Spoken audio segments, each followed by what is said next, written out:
rush to get here? Yeah.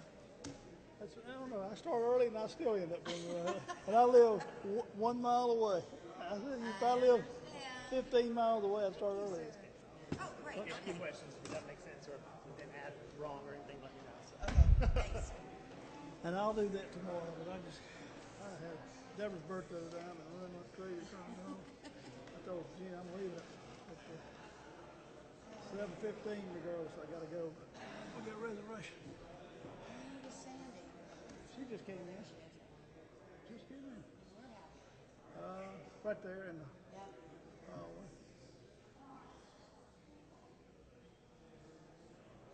Phew.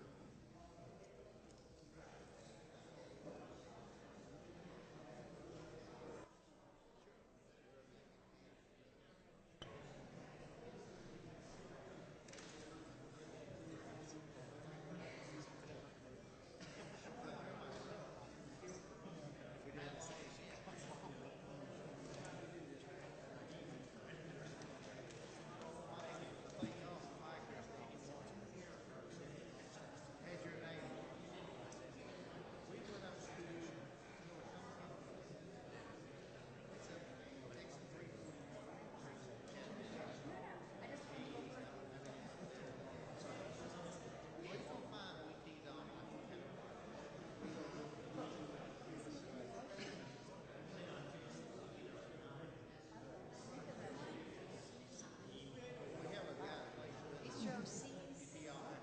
No, no, no. In downtown Canton.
She put that on my desk. That's yours.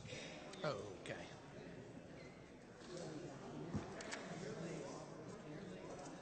We're going down front for a photo in a few minutes, okay? For this presentation. Huh? Why is there a court reporter here? You better believe it. That's the zoning. It's for what? Really? Oh, yes, but he always does that. These things. Yeah. That's one reason.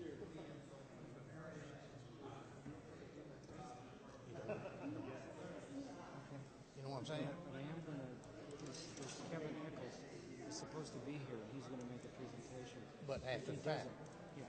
Well, in fact, the fact doesn't happen. I'll withdraw. I won't call him up. I mean, that's the point. Yeah, yeah.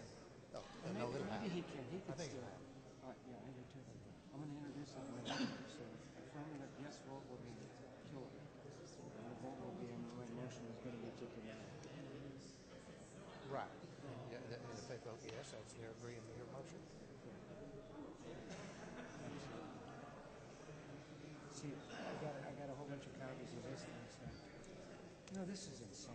Gene, look at this. Look at this. Oh, yeah. I've seen it. I've had that.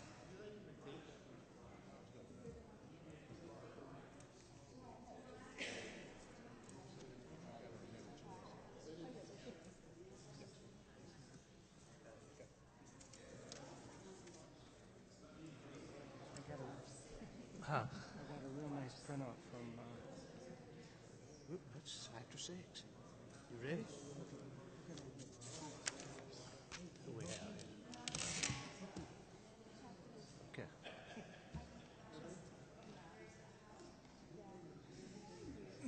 You better take it. Let's go ahead and call the meeting to order. This is our regular voting council session, July 16th, 2015. And if you would please stand and join me in the Pledge of Allegiance and remain standing for the invocation. I pledge allegiance to the flag of the United States of America and to the republic for which it stands, one nation, under God, indivisible, with liberty and justice for all. Mr. Rust. Dear Lord, as we gather here for this council meeting, thank you for bringing all of us together. Thank you for the diversity of our different opinions and points of view. At meetings like tonight, we come together, vote, and move this city forward. Thank you for the respect we show each other in that process. In your name we pray. Amen. Amen. Thank you.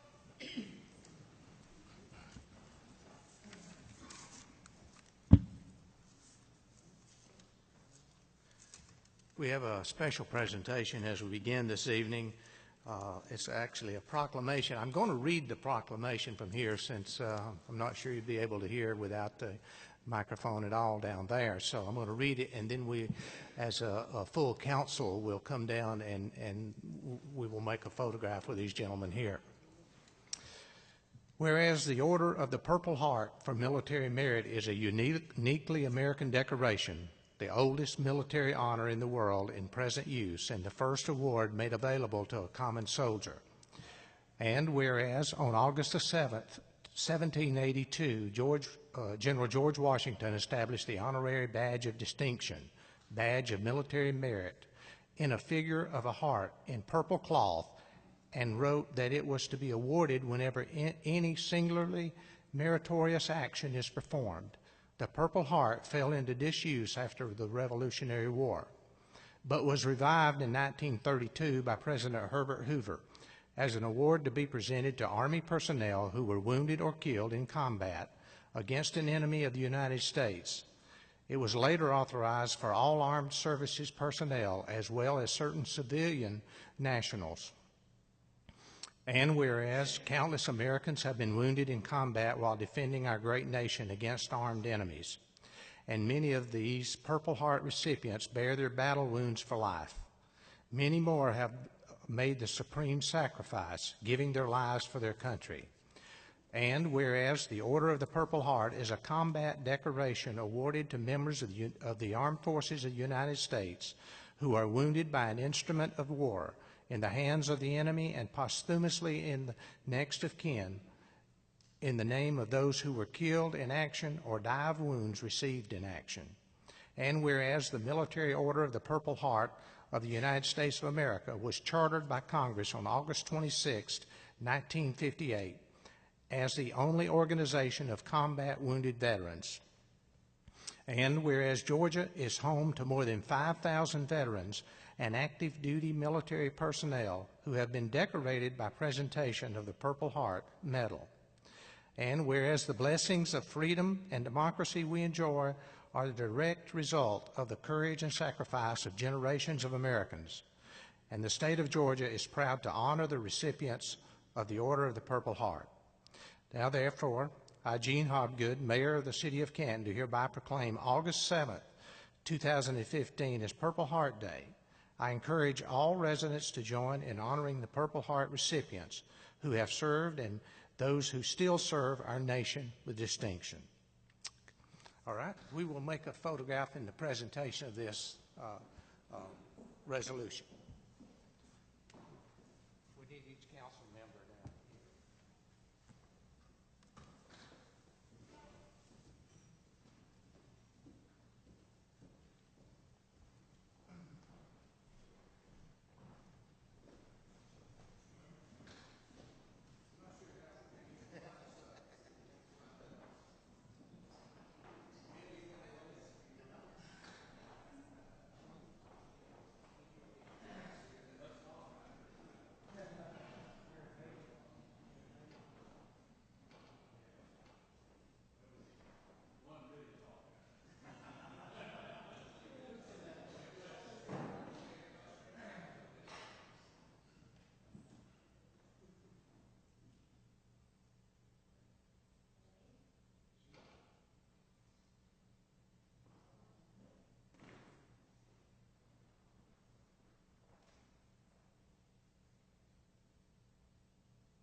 Mr. Mayor, members of the council, distinguished visitors, ladies and gentlemen. Marvin Garner, member, Military Order Purple Heart, Chapter 525, out of Rome. I want to say that we are proud to be here again in historic Cherokee County and the city of Canton. A little bit about the county and the city. December 26, 1831, the Georgia General Assembly established Cherokee County, comprising all the land north and west of Chattahoochee and Chestatee River except for Carroll County. First county seat was Harnagesville, originally called Marble Works, and since 1880 that city has been known as Tate, which is now in Pickens County. In 1833, a permanent county seat and courthouse were established named Etowah. Later it was changed to Cherokee Courthouse, and in 1834 changed to Canton, which is named for a city in China. A little history: November 1st through the 5th, 1864, everything in Canton was burned by invading Yankees, even though there were no Confederate forces in the area. Canton was rebuilt, and just look at it now, it is growing. But we just want to say that we're proud to be here to show that we support the cities and counties as you honor our brothers and sisters who were wounded while serving to keep our country free for future generations. I now have a special award that I was authorized at the National Convention in Denver last year for the mayor and the city council.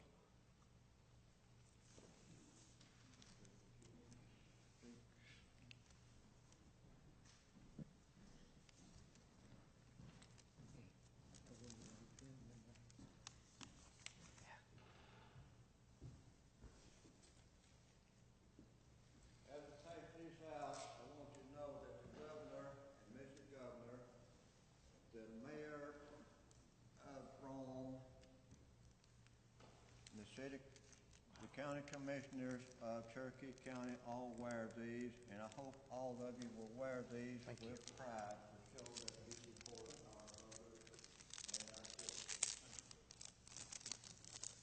Wear these. The chief of police, if he's here, will get one. Thank you.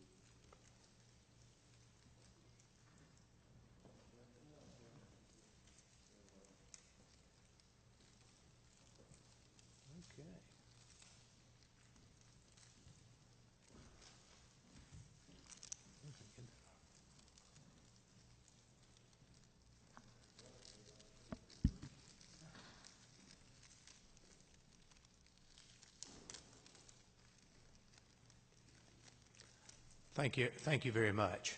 We really appreciate your service as well, and thank you for being here tonight. I assure you we will wear these with honor here. Thank you. Okay. All right. We have at this point the consideration to approve our agenda. Do we have any changes or additions to that? Mr. Rust. I'd like to add one item under old business, A, the revised agenda. The next item after the Laurel Canyon vote, I would like to add an item, make it item B, Okay. and then slide down the three remaining one notch. Thank you. What would be the The name of that? subject would also be related to Laurel Canyon. Okay. Okay. All right. It's a surprise. No, it's related, directly related. Okay. It's simple. All right. Any other changes? I believe we have. I need to add under the consent agenda an item that was actually left off that should be on, and that is the approval of a quitclaim deed for the 1987 block grant program that has been cropping up every once in a while, in which there was a lien on certain properties from a loans that were made to improve housing back in the 80s from a community development block grant. So I would like to add that on there as item J under our consent agenda. And I will read those items on our consent agenda, and if there's any item that you would like removed for further discussion, if you'll let me know, we will do that. Item A, approval of the election call resolution, approval of the expenditure of the police department funds for body cameras for patrol officers. Item C, approval of expenditure of police department funds for service and maintenance with the new police radio communication. Item D, approval of LMIG contract with Bartow Paving in the amount of $182,290.72. Item E, the second reading and approval of request for the alcohol license for the Green Line Brewery at 192 East Main Street. The outlet manager is Brent Frayne. Item F, approval of the bid for Stephen Postel Tree Service for the removal of trees on Riverstone Parkway. Item G, approval of contract with TSW in the amount of $125,000 for the LCI River Mill Master Plan update. Item H, approval of the Old Ball Ground Road Sewer Design Task Order. And item I, approval of Georgia Development Partners bid for stormwater pipe replacement project. Item J, approval of the quitclaim deed for the 1987 block grant program. Are there any items that you would like pulled off of that for further discussion? Make a motion to approve the amended consent agenda, excuse me. Okay, a motion, a second. All those in favor? Opposed, no? Okay, all members voting for the motion.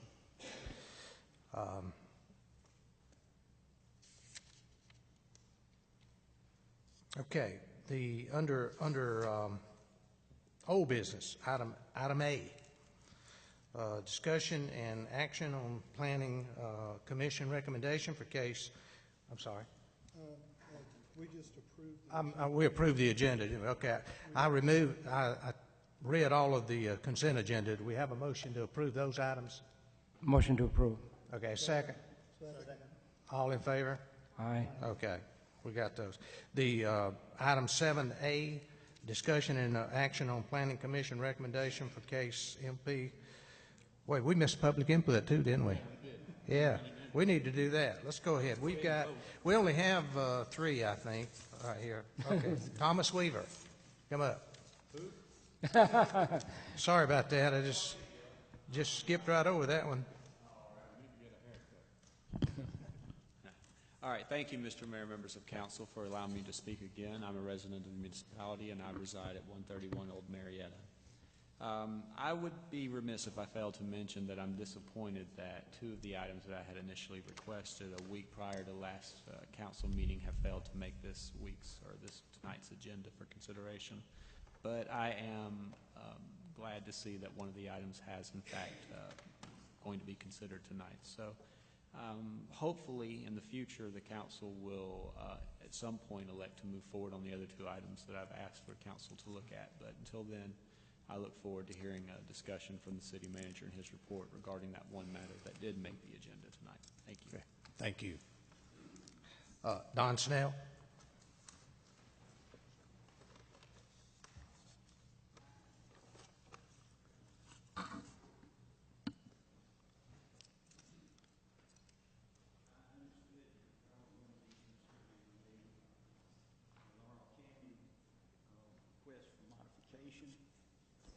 Speak into you don't have to speak into that. Don Snell, Canton, Georgia. Okay. I understand that y'all were to be considering the Southeast Capital or Lifestyles application for modification of their master plan tonight. Right. And I wanted to speak a minute about it. But I expected the applicants to have some comment on it beforehand.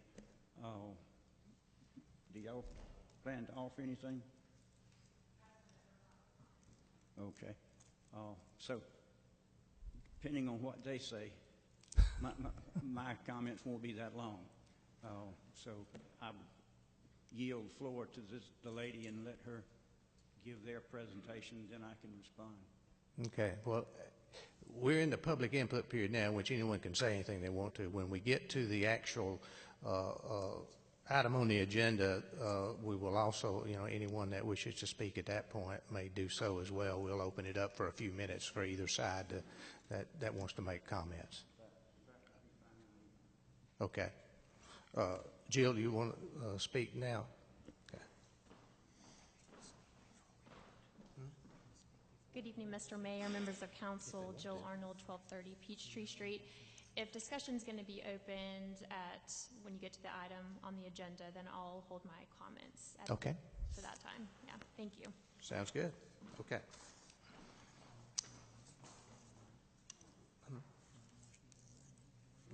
Let's go ahead.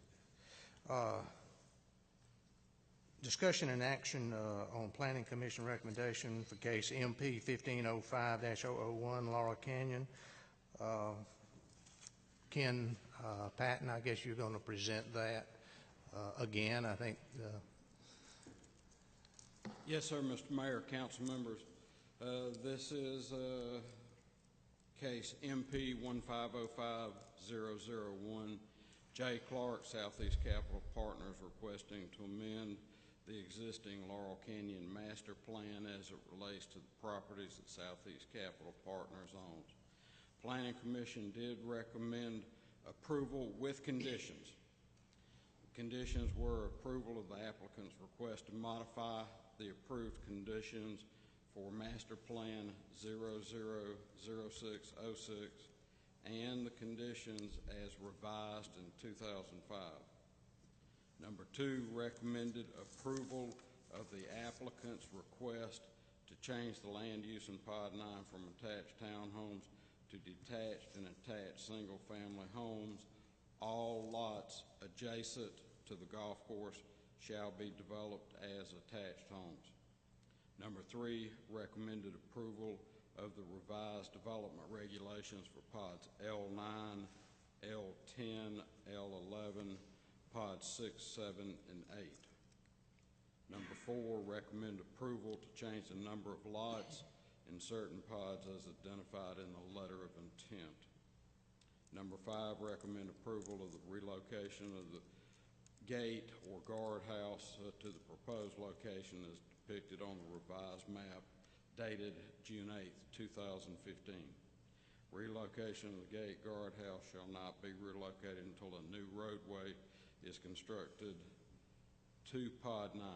I think they're going to address that with their comments.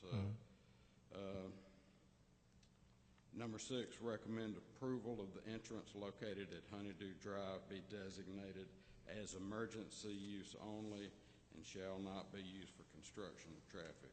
I believe all of the council members, attorney, our office, did receive a request from the applicant day before yesterday in which they proposed an additional condition to allow a gate along the road that would connect Pod 5 and Pod 6 and remove the cul-de-sac turnaround that was showing for the end of a street at Pod 5.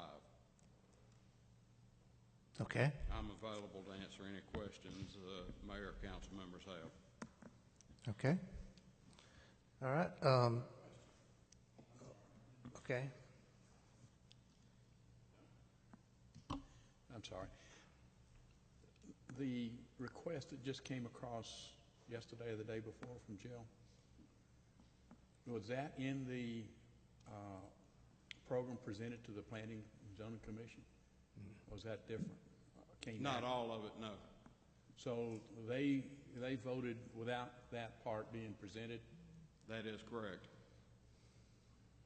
Would that change? Would it change?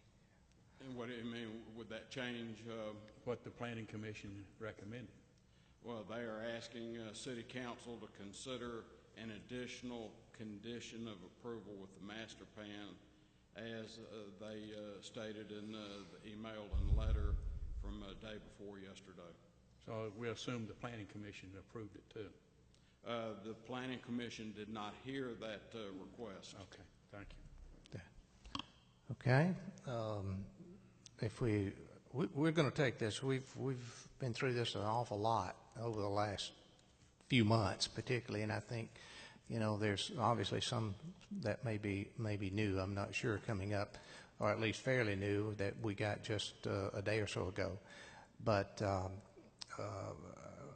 we'll open this up, and I would say, you know, maybe 5 minutes, or at the outside 10 on for each side that would like to speak on this. And so I'll ask if the applicant would like to address the council at this point.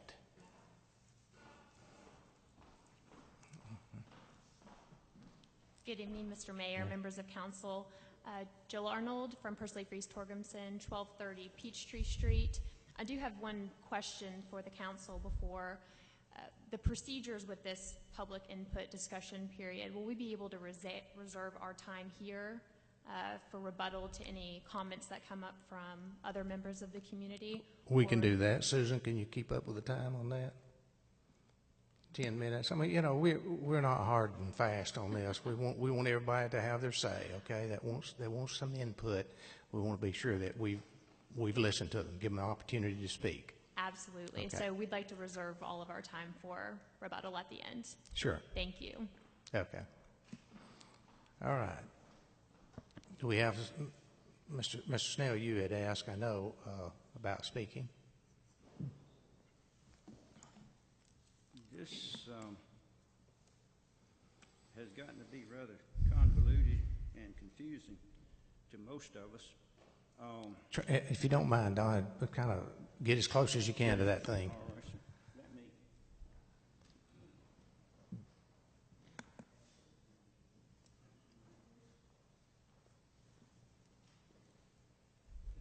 I'm here on behalf of the Pod 9 property owners. There's 4 of us. I own 2 homes there, and the other individuals. And I had all signed a letter agreeing to Pod 9 being brought in to Soleil based on that drawing that's being passed out there, that plat that shows attached homes, or it doesn't show the homes, it shows the lots. The golf course is on the left-hand side of this sheet, and I'm sure the council is pretty much familiar with the golf course since y'all been paying for it for a while, or we've been paying for it for a while. And the other lots in here would be plotted to accommodate the detached homes. Now, this is what was represented to us by Clark and Garmin, but as far as I know, they have not submitted this plan to the city. They furnished us a copy of it, but instead of furnishing the city a copy of this, I understand they furnished a copy of the alternate plan where Pod 9 would be left out of Soleil and would be accessed by this new road, new dangerous road, not well conceived or planned. The other thing is that we ask that you approve the plan to allow Pod 9 to come into Soleil, conditioned upon things that are set out in our letter of agreement, which has been filed with Ken back here. Basically, we just want lifestyles to be required to come in and complete the development of Pod 9. We'd like for them to build attached homes, so ours won't be just left standing out there. And the Planning Commission recommended that they do that. They build attached homes along the golf course in line with ours.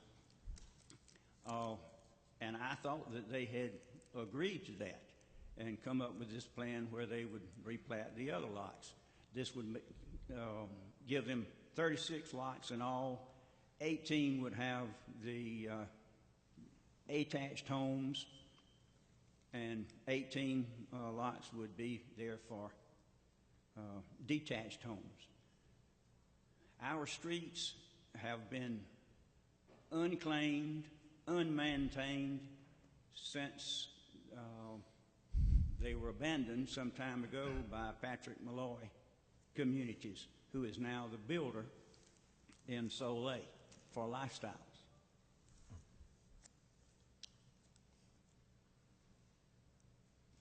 The city didn't require bonds, or if they did, something happened. Nobody has dedicated the streets. Nobody has claimed the streets. So we would ask that they be required to come in and clean the place up, develop the streets and amenities, and go forward with the plan that they had presented to us, which is represented by that plat that you have before you. Thank you. Okay, thank you. Yes, sir. Okay.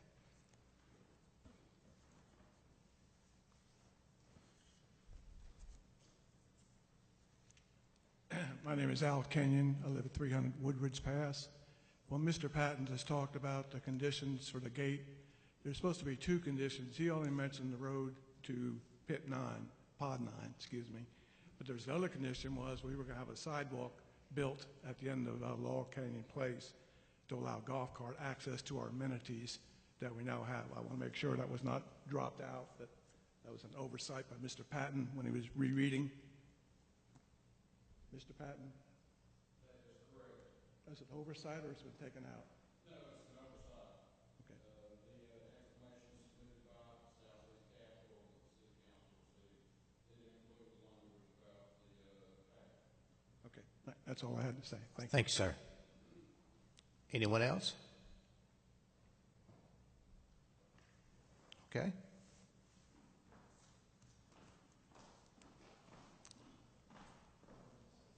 You want to talk? Okay. I guess, if you don't mind, I'm sorry. Come on, we want everybody to have their say.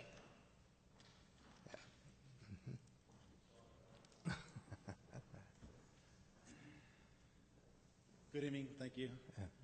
I am with Coulter. My name is Doug Patillo. I'm at 6825 Hampton Creek Drive. And we have the longleaf section, Pod 5. And my concern is really just the gate placement, which was submitted yesterday. And I think that that warrants a little bit more discussion between us and Southeast Capital on how that's going to be addressed, that versus a cul-de-sac, because the gate placement, I think we've had some discussion since that this afternoon. I just want to make sure that that doesn't get voted on, that gate at the end of the road, when we're still discussing a cul-de-sac. Okay. Okay. Thank you. Thank you. Okay. Anyone else? Okay. Jill.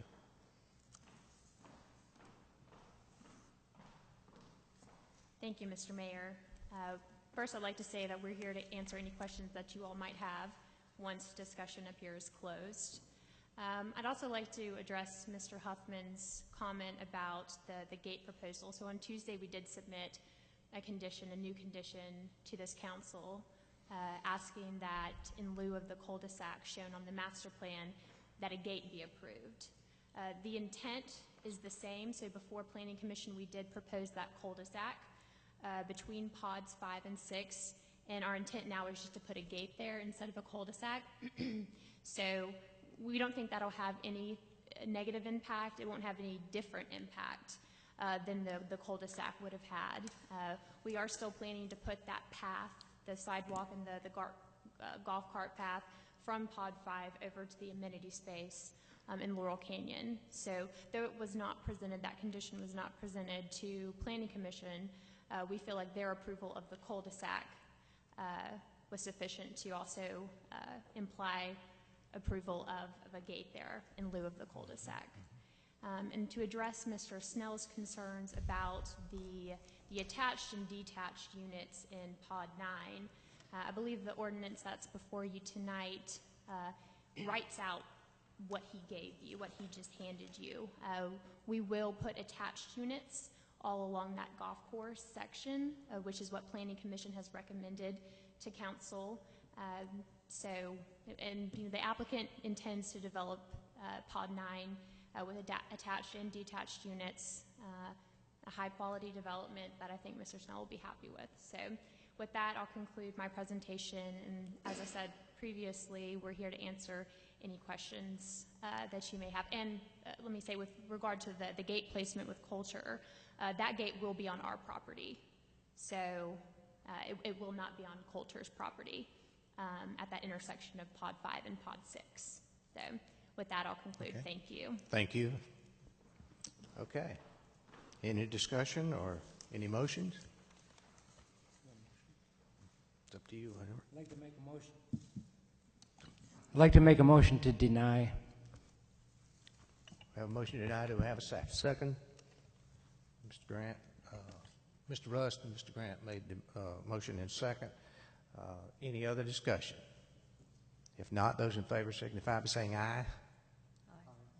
No, wait, I think everybody has to understand an affirmative vote is a vote against my motion. So you have to vote yes to. Your motion was to deny. Oh, so if they vote yes, they're deny. denying. Okay, I'm sorry. Go ahead. Okay. Yes. All right. All in favor signify by saying aye. Aye. Opposed, no. All members voting for the motion. Okay. Moving right along. My insert is here. My next one is my little insert after A. Yeah, you are next. Item B now is the discussion Mr. Russ added to the agenda regarding Laurel Canyon. Okay. Is Kevin Eccles, are you in the house? Is that you? Kind of thought so. Would you like to come up, or would you like me to present?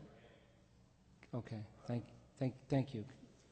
He's my presentation. Okay. I'm Kevin Eccles. I'm on here on representation of Michael Bugner. I work with him at Audio Intersection. Some of you may know he has a piece of property that connects Laurel Canyon to Sam Nelson Road. It is, I believe, right around 110 acres, and he has offered that for sale for a road to be cut in for the second entrance of Laurel Canyon. Since then, he has altered his original price and has changed that, and is willing to offer up the land for free. If y'all would like to provide the road from Laurel Canyon to Sam Nelson, approximately 6 to 10 acres, he'd be willing to provide that for free. I think that, Kevin, I think there was just a couple conditions, was utilities and a fence. Utilities and a fence. Yes, he's asking that if he was to provide that utilities, sewer, et cetera, will be provided along the road to, I guess, strengthen his property. Offering it for free, want a little something out of it. I think it's about 6 to 10 acres, right? Yes, sir. Yeah, right through the through the middle of it. Yes, yeah. And also asking that a fence be built on the west side of that road. The reason for, we do have interest in building on this property, our own homes, and we're giving up that property for that road, and we do ask that those two things be done. But other than that, I think it's a pretty fair offer. And I have a map here for any who are interested for the Laurel Canyon track along with the Sam Nelson track showing the connection, so I can provide those if need be. Kevin, just one other fact, you're considering an annexation to the city of Canton, correct, also? I do not have those notes. You may know that. You don't know that? I do not. Okay. Thank you. Thank you. Yeah. Would you like me to pass these out? You're welcome to. This is I think it's the same thing I got. An issue that probably would be discussed, I guess, between you and another party, the developer of that area up there. Yes. Okay. Kevin, right. Thank you. Thank you very much. Yeah, I got 10 copies. Okay, let's move along here. Item C, update on a Prominence Point request for city acceptance of streets. Mr. Rust and Mr. Young. I have sent a letter to all the parties involved, the law firm and the HOA, asking them a series of questions. I think there was about 13 questions that we really need answers to before we can proceed. I think the onus is on that HOA and law firm to present information to us so that the council can make an informed decision on whether this is in the best interest of not only the city of Canton but also of that group. It's a unique, it's not like any other, as most of these issues, if they ever come up, every city, suburb, whatever, is pretty unique, and this one is. So there's a series of questions I asked them, and they just as recently as yesterday, I think, told me that they were working on them. So I don't know if you had anything to add, Ferris, but we're just waiting for information on that item. And as soon as we get it, I'm looking to try to get the information to the work session for September, the first meeting in September, the work session. Okay, Thank you. Good. I believe you're on the next item as well, the update on the roll-off site at Councilman Goodwin and Rust. I've met with and talked a couple times with Nathan Ingram. I met with Richard Pogue. I met with Bob Schultz. All three of those people are CFO, Director of Public Works, and the guy who manages the roll-off site. I've also talked to Vic Knight at Waste Management, and I have an awful lot of data. I got 50-some pages of information from Nathan today. I've got a lot of data from I got a suggestion, actually. I had a meeting with Richard Pogue, and I asked him for a recommendation. He sent me a full-page recommendation on what we should do, and basically I think what we're going to try to do is reduce the cost for certain items at that site and raise the cost for some.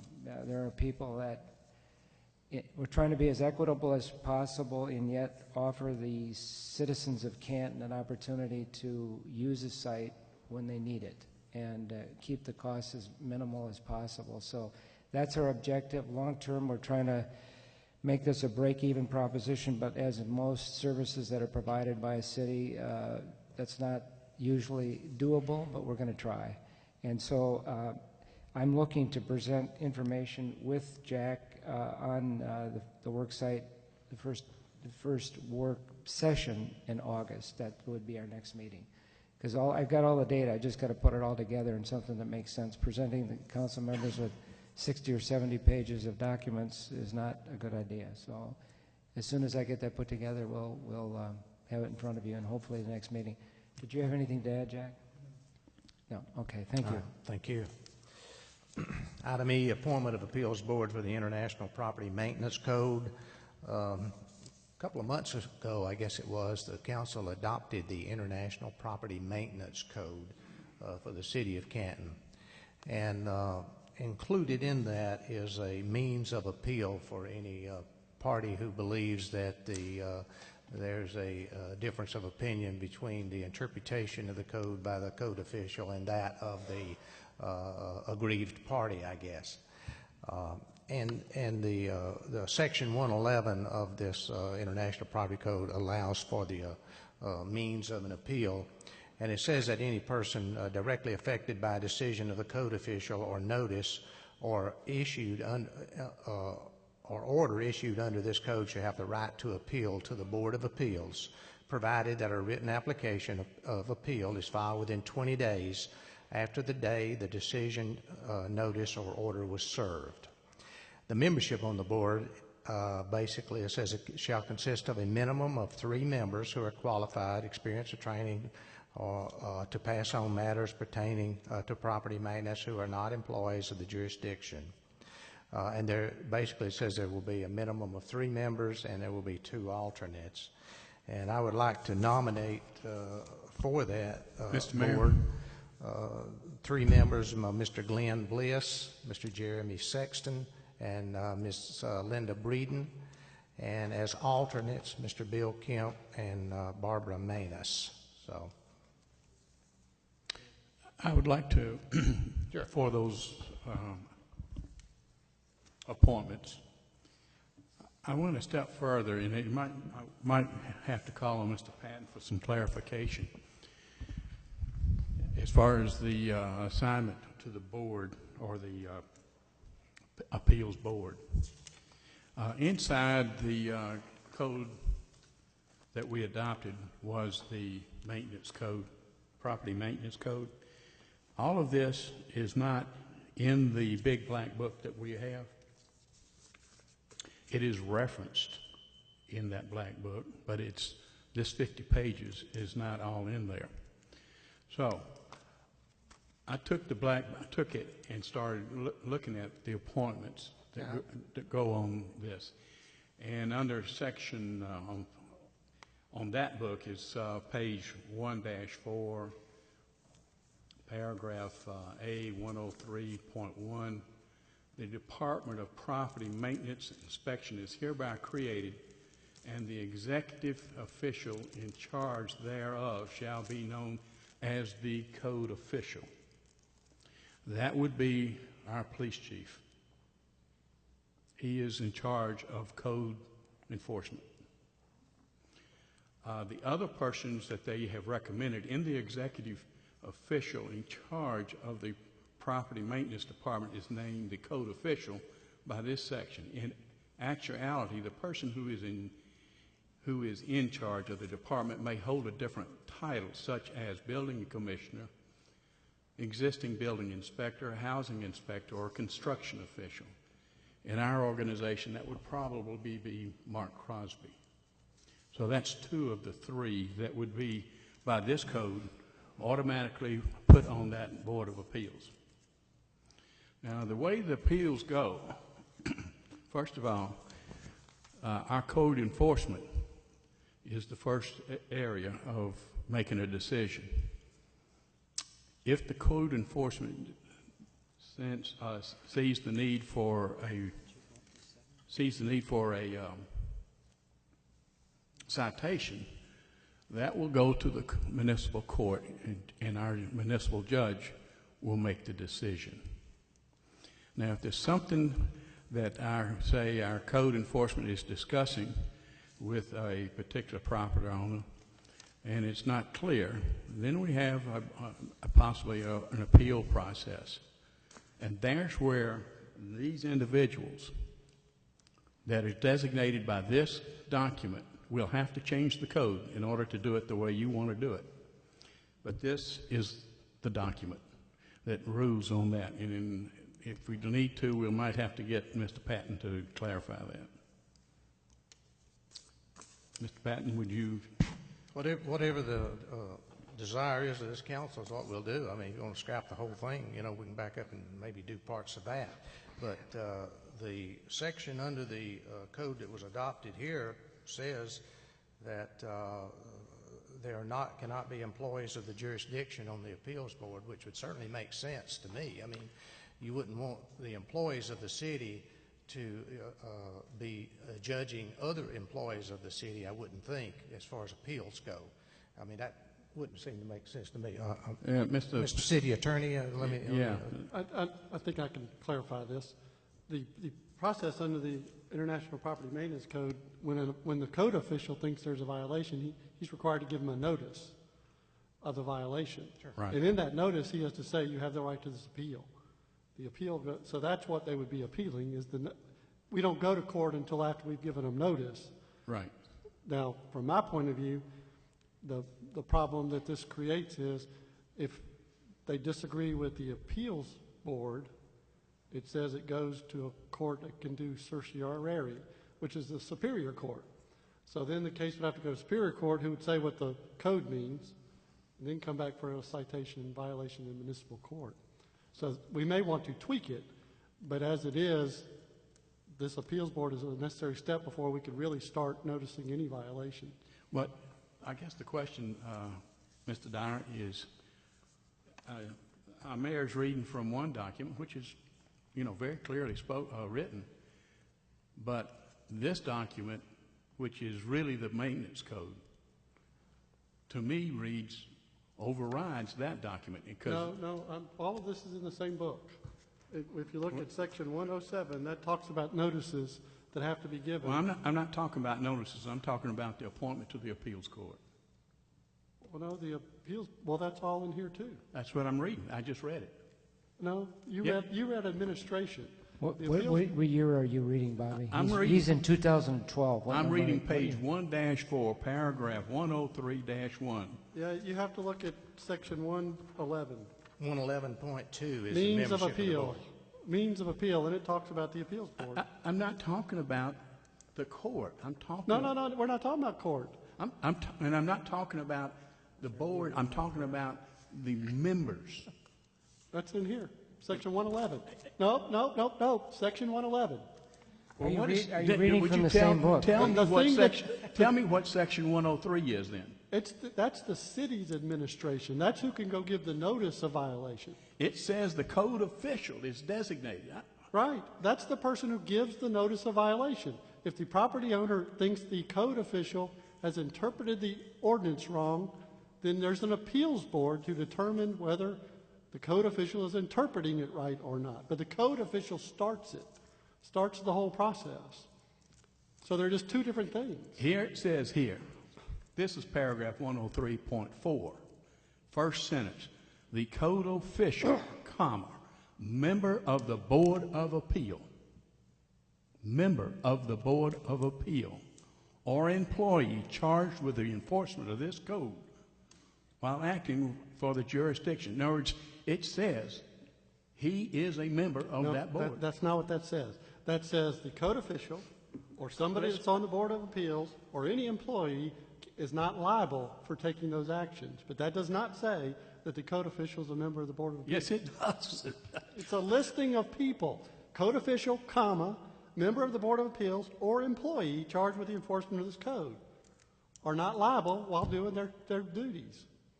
It doesn't say it does say the code official is an ex officio member of the Board of Appeals in section 111. Okay, we have a nomination on the board. If we have a second to those nominations. Second. Any other discussion? I just have one comment. I think it needs to be cleared up first. It's clear to me. Can I make a comment? Can you correct me if I'm wrong, but isn't the fact that we never included this book and all the parts of it into our book, our big black book, because it changes and we don't want to have a document internal in our master code which changes, so we wanted to reference it so we could always pull in the latest. My simple question was, Hookie's reading from 2012, maybe he's reading from 14, I don't know, but I think I think we can straighten this out between Bobby and Hookie. We're looking at the same book. He's got the same purple book I'm looking at. Yeah, it's the same book. Do you have something you want? No, Gene, he wants to say something. Mr. Rust, you asked me to come up to address a couple of things. In the Unified Development Code, we did include some of the administrative functions and some of the policies and procedures straight out of the International Property Maintenance Code. The International Property Maintenance Code is referenced within Chapter 1, and the specific language says, as amended from time to time. That is a mechanism whereby you don't have to put all of the language into a larger document, and each time the International Code Congress makes an amendment and publishes a new version, such as a 2014 version, because we have that language as amended, that new version automatically kicks in for code enforcement to utilize in doing their work. Mr. Dyer, within that section 111, the code official is an ex officio member of the appeals board, does not vote. It's really kind of like a technical position that answers technical questions and things of that nature. Ken, if we ever had a conflict, we would probably override that anyway, wouldn't we? Our words would override whatever that inclusion is from that international code. It shouldn't be, but I'm saying if it did. I think it's just a misunderstanding of words here. I think Bobby understands it, and Hookie's working on it. So I think we just vote and do it one way or the other. I mean, it's up or down. Ken, let me, I'm sorry. Mr. Dyer. Well, I want to make sure everybody understands one thing. We have cases going on in municipal court right now that have nothing to do with this International Property Maintenance Code. This is just one code. It's not the magic bullet. It's just another tool. We are pursuing houses that need to be demolished without any reference to the International Property Maintenance Code. So this Board of Appeals has very limited jurisdiction. They're talking about interpretations of this code, not all of our codes, not the rest of our codes, not anything else. I understand that, Bobby, and I don't have a problem with that. I understand it perfectly, and I totally agree with you. And the process is working. I was talking to our code enforcement officer that's before the meeting, and things are moving right along quite well, and I'm pleased. And I just don't want an appeals board that's stuck in there that may have a tendency to be, and forgive me, I'm not a wordsmith, and sometimes I don't like what I say, but that's about the only way I know. We've got the area right now that's biggest concern, and it's like picking cherries off a low-hanging fruit off of a tree, is that there are a bunch of homes that are in disrepair. It's not to say that we're going to go out there and beat up on them, but we are going to go out there and start and try to encourage them to improve their properties or do something else. And I don't want to put an appeals board there of citizens that have long-time relationships with many of the good people who do indeed have these rental properties. And they do have way too many people in them. And we do have unhealthy situations and areas that are not safe. And they continue to do it, and most of it is a cash basis. Now, if we have an appeals board that takes away some of the power that this code has given, then we're defeating the purpose. And honestly, I feel that that's what's taking place. And I just want to make sure that we have that appeals board staffed with the right people, with the right things in mind, rather than I know that family and they've been around for a long time and so forth and so on. I'm afraid that's too much. I just can't live with that. Well, I guess I'll have to. And that's what I'm talking about, Mr. Mayor, and I think you understand what I'm saying. I definitely understand what you're saying.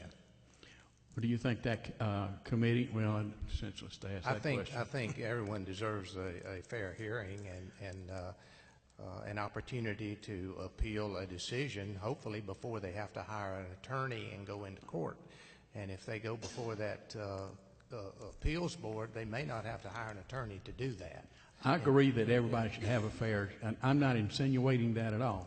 What I am insinuating that it could be unfair towards the city.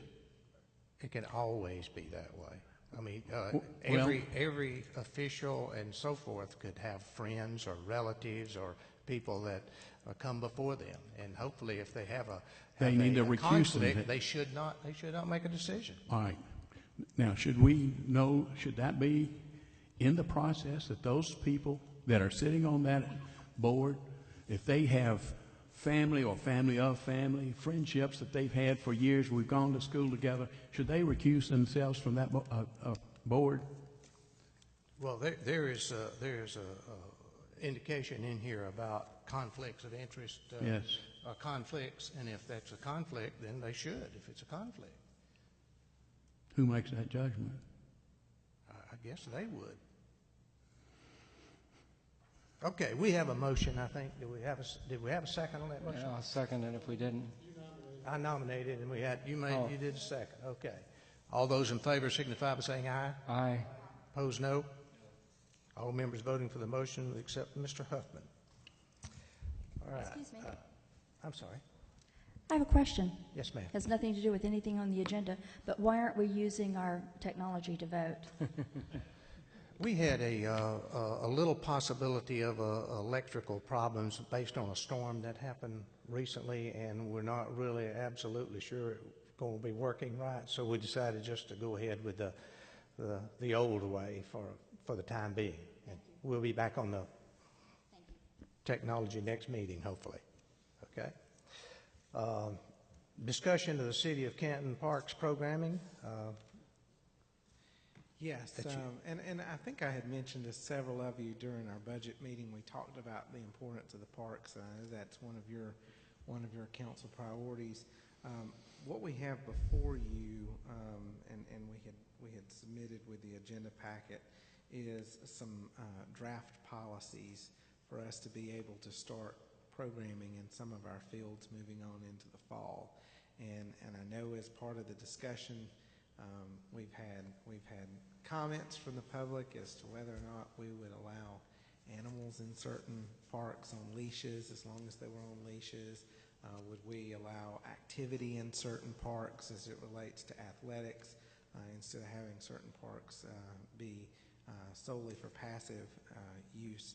And overwhelmingly what we received from council in discussion was that, yes, we wanted to test out some active uses for some of our parks. We wanted to test out the ability for individuals to be able to walk their dogs in a park when that dog is on a leash, and that we wanted to do it in a test case period in a shorter amount of time to see how everything goes and tweak policies. Part of the issue that we have is if we are looking for programming to take part in our parks, then we have to have some of that paperwork done ahead of time as it relates to policies that might be in place for the rental of those facilities, as it relates to policies as to who can rent those facilities and what all is included in that rental, and timing and how we prioritize users within that certain area. So Tom's been doing a lot of research with recreation departments across the state on some best practices, and that's basically what we have laid out before you. We have been in discussion with many providers. We have at least 5 providers right now that would like to provide programming in Etowah Park for the fall. But for us to be able to move on that, we need to have some type of policy in place so that we can engage them and then bring those back to the council as a final approval when those contracts come in. Is that reasonable? And Tom might speak a little bit more. Tom Gilliam, our Parks Director, might speak a little bit more about some of those different groups that we've been in contact with.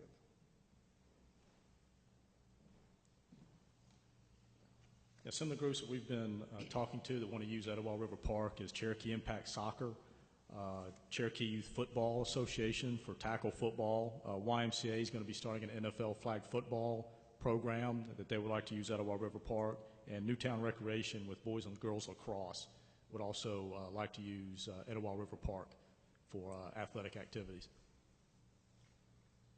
Okay. And then as it relates to the use of the parks by individuals who would like to walk their pets, we have been pricing out the bag stations, and we've got some prices on that. We're looking into that. What we would like to be able to do is to utilize Etowah River Park as our test park for both athletic and dog-on-leash walking programs, putting in some of that infrastructure to test it out so that we can do that this fall and doing it over the course of the fall period. So basically starting August 1st and moving in through the end of the calendar year. And then, as was mentioned in the budget meeting the other day, from a staff perspective, we really would recommend to the city that they consider having a Parks and Rec Advisory Board that can look at these policies and can kind of be the front line to find out the information, figure out what exact programming we want to do, talk about hours and things like that, and really have them working with Tom and programs for this fall so that we can evaluate those and see what we want to do moving forward with those facilities. Yes, sir. Yes. Yes, sir. Billy and Tom, Tom, you weren't on the email chain that I sent today. I talked to Vic Knight, and he's trying to determine whether Waste Management might have an option for us for a temporary waste disposal bagging station, because it's hard for us to consider buying permanent stations when we're in a trial period. Well, we priced out some of the permanent stations, and some of them that included bags and the whole 9 yards were like $197. Okay. So what we thought we might do is purchase a few of those, and then if we decide that that's not the park we want to use them at, if there's another park we want to use them at, including a dog park, we could move those in association with that. 197 is uninstalled, right? We would install them ourselves. But yeah, okay, because I thought they were about $250, so that's about right. Well, so we saw them priced up to $400 or $500. Yeah, you're not interested in a temporary item. I don't think Waste Management has something on the shelf. It's something they'd have to kind of No, create. and we would want to make sure that when people are out there, it feels more permanent for them. Okay. And you know, and we really want to be careful to make sure that we are in enforcement of our leash restriction as it relates to the park, if that's the route that we want to go. Since we're moving in two directions at the same time, Tom, what's been your experience with dogs on leash and the use of more active use of a park? I have run in parks before with dogs on leash, and they sometimes let the dog, the retractable leashes, they let them stretch out across, and you're trying to run past somebody and they'll trip you.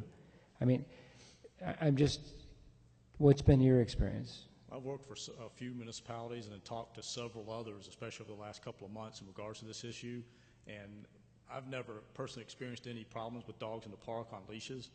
We haven't had any issues as far as them getting their pets onto the field or inside the fences to where, you know, they're leaving the pet waste on the field when the kids show up that night or for that weekend.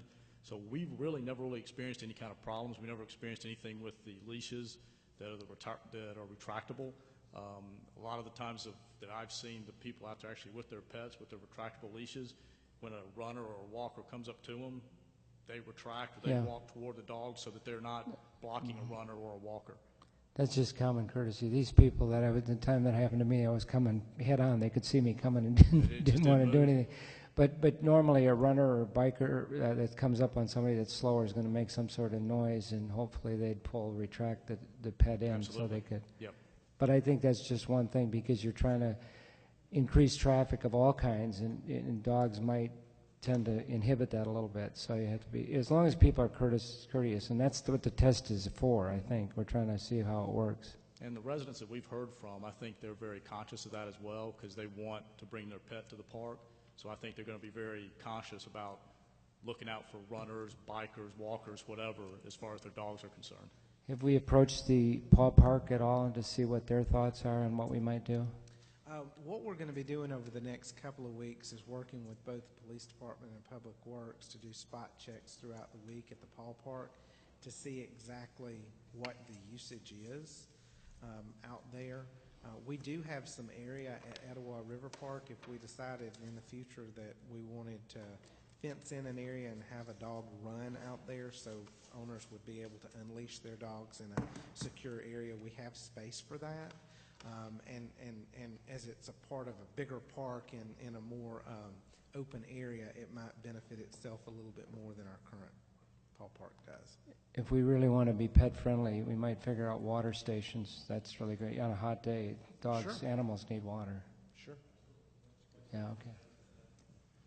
What we would like from council, if council is willing to do so, is for us to have the ability to go ahead and use these policies and start working with vendors and getting a fall program signed up and lined up for us so that we can start advertising for that. You know, we're towards the end of July and middle of July. So as we're trying to get programs set up for September, we need to kind of move forward on that. Mr. Mayor, could we, because of, we are drawing short, and if Tom is to get anything going with some of the team sports, we need to go ahead and make a move. I know I wasn't here the last meeting. Was it Parks even discussed, or where we could make a motion tonight? It was not. We were working on this at the last But meeting. I've discussed it in the past, so that would be okay then, wouldn't it, Mr. Mayor? I think this is something that we need to move on with. Actually, that was what you would prefer, would it not Yes, be? sir. Okay. So then, I'd like to make a motion that Okay. we proceed with acquiring waste stations for the park, and then after we vote on that, make another motion for getting Tom going on the team sports. Can we just combine them? do you want to tell us exactly how you want that stated? I think the better way to motion it is for us to have a test case at Etowah River Park, for us to allow the use of the fields for athletic purposes, for us to use our draft policies to do that for this fall, and for us to be able to allow individuals to bring their animals out there, their dogs out there on leashes within that park during that test case. Okay. That's what you said, wasn't it, Hookie? That's what you said. It's a little lengthy. One thing that might need to be added. Why did you say that? Because now I forgot my thought. Oh, no, I'm sorry, Hagen. Whatever he's thinking, we're going to make that motion. I think you just need to adopt these policies. Oh. And then choose Etowah Park as your test. Wait, stop. He's got it. That's And it. add in the pet friendly piece. That's it, Bobby, is that we need to, until further discussion, adopt the policies that we have from the county. Just use that as a startup guideline. Nope, the ones that are attached to the agenda. Yes, Adopt those. the ones that are proposed, policies that have been proposed tonight in the Okay. agenda packet. Hookie so moves. So move. Have a second? Second. Okay. Let's see. Bill, you made the second? Yeah, you he did the did. second? Yeah, Okay. yeah. All in favor signify by saying aye. Aye. Opposed, no. All members voting for the motion. And And we will bring back to the work session in August a discussion about a Parks and Rec advisory board. Okay. And I think we're going to need to address the pet, because I think that's by ordinance. So we would need to make an exception for Etowah Park by ordinance. So that'll have to come in August as well. I think we've got the time to do that. That'll give us the time to get all the equipment and stuff ready for that. Sounds good. Ms. McGrew? How long is our test period going to be? We're going to test it just for this fall with these specific programs. And that'll give us a chance with a Parks and Rec Advisory Board, if that's the way the council wants to move, to evaluate everything through that season and see what things we might want to change. And then be able in January to have fresh documents if we need them, starting with the spring sports. So we're going to test it from August to January. I think we need specific parameters for our citizens. And what we can do is when we come back to the council in August for the work session, we'll have a better idea of exactly which of these providers actually want to provide at that time and what that might look like on a schedule and how we're going to work that with our citizens at that park. Thank you. Thank you. Okay. Mr. Huffman, go yes, ahead. one question. Tom, if we are going to do these things, if we're doing soccer or lacrosse, we got to have some equipment, do we not? We do not. That's part of the, it's in the policies and procedures here that's being They're gonna presented. provide? All the providers, they provide their own equipment. We provide them field space, and then that's all that we provide, and we do the maintenance for the parks as well. As another part of it, if they start showing up and we don't have that concession open, that we're going to make some people unhappy. Are we made any progress there? Matter of fact, me and Billy have discussed that. We're actually going to maybe do an RFB to try to get a company that'll run the concession stands. Could we make that as a motion to go get an RFP out for concessions? I don't think we need a motion I to don't that. I think think they can go ahead and do that. Okay, We'll thank you. just do that, and Yeah. we'll bring back a contract to you on that. Okay. Yes, All right, sir. Mr. Rust. I'm just going to ask, in January and February, not much happens anyway, right? I mean, the programs kind of slow down. Absolutely, yeah, because of the winter months. Our soccer provider, Cherokee Impact Soccer, would like to run a middle school soccer program out at Etowah River Park, something that they're going to propose once these new agreements are approved. So that's something they'd like to do. We will not run our own basketball league during the winter because the Cherokee Youth Basketball Association is so big, and then they're providing for everybody in the county. So our basketball will be a fall spring developmental league, and summer camps will be our basketball program. Yeah, so even though the test is through December, it's really a period after that not much is going to go on, so I'll give you an evaluation time to start the new season in 16. Yes, sir. Thank you. Where will we Thank have you. a basketball program? When? Where? Where it would be at the schools. I'm in talks with a couple of the schools right now as far as I'm waiting to get approval on all of this so that we can go back to the provider, and then we can go to the school with the exact dates that we're looking at. Okay. Could we use the Boys and Girls Club there? I haven't asked them yet. I asked the YMCA a few weeks ago, and they're just not, they don't have the space available based upon their own programming. So Boys and Girls Club will be another one I can talk to as well. Hey, they want to use our park, maybe we can use theirs. It Absolutely. seems fair, doesn't it? Well, in addition, that's a good subject for that Parks and Rec Advisory Board to be able to look at different sports options and see what they want to compete with and what they don't want to compete with. And baseball is something we're just going to defer to the county. Well, we currently own Harmon Field, which is where Dizzy Dean takes we place. let them take it over for us, sort of management of it. And I guess that's a baseball field over at We also have Bowling baseball Park. fields over at Bowling Park, too. Yeah. Yes. Okay. Thank you. Okay. Thank you. The inside of the fences, we'll do the outside of the fences. Okay. Thank you. Thank you. Anyone else? Okay. The next one. Hey, see a red light over there. You ignore You need to pull this thing close to your mouth. Okay. And I'll I see need it. to be recognized before I speak. Come on. I was wondering about security for the events at the park. Will the city be covering that? Or will the organizations who are leasing the fields be providing their own security? The police will know about the dates that are out there, and they'll be patrolling more regularly when there's events happening or activities that are happening in the park. And certain size events will require additional security that would be on the cost of the person providing the event. Thank you.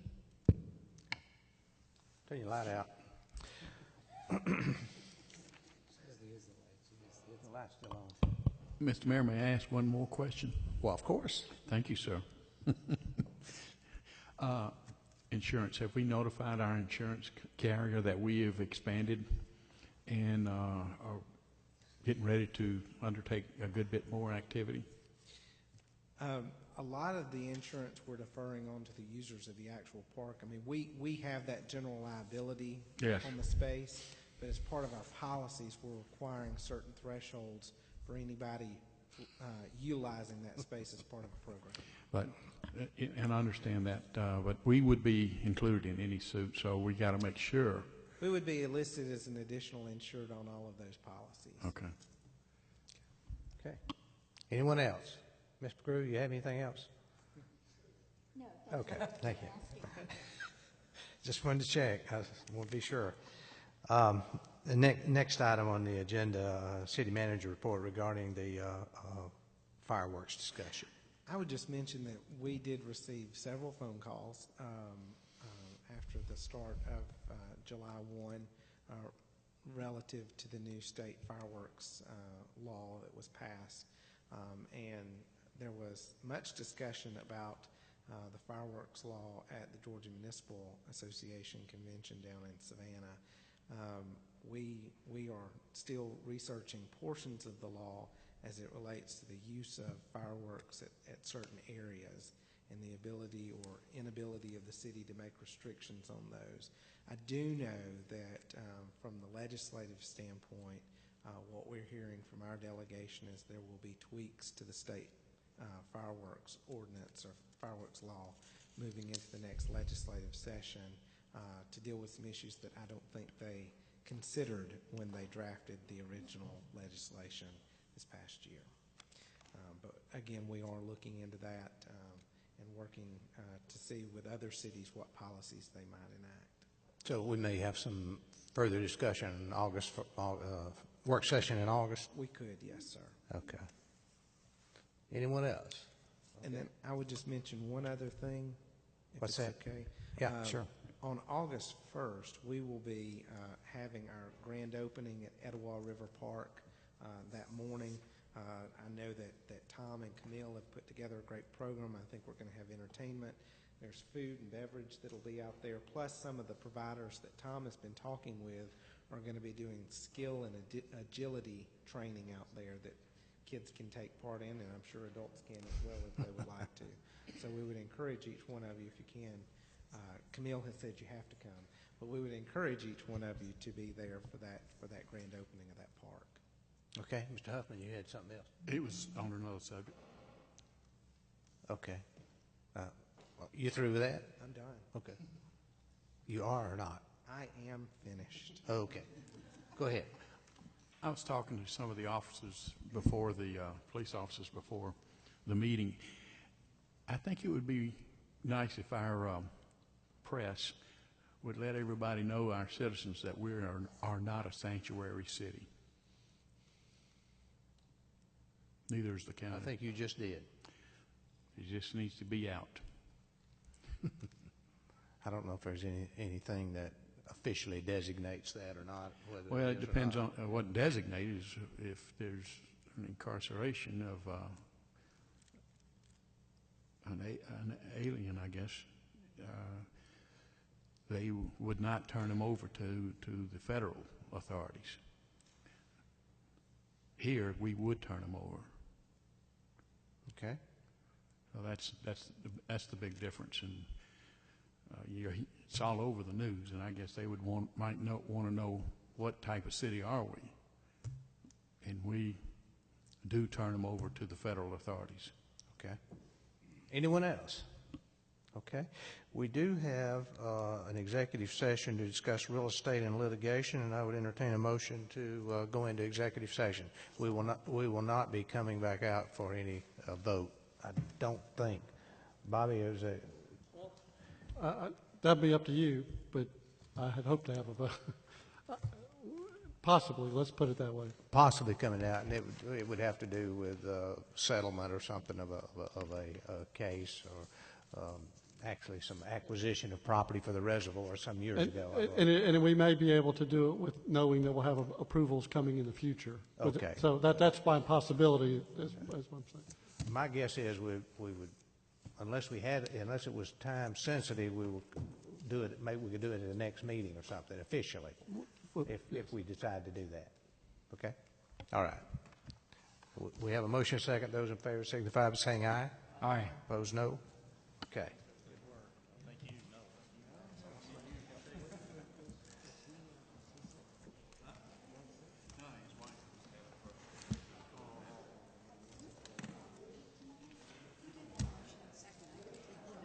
At the end?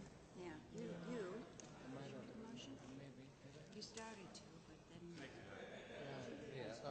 He made it and Hooky seconded it.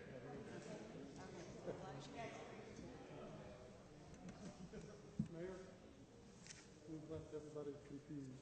About what? Whether we're coming back out or not. You wanted to say we're not. Okay, we're not going to come back out. There'll Okay. be some written agreements we can vote on in public later. Okay. Okay. Even if we approve it.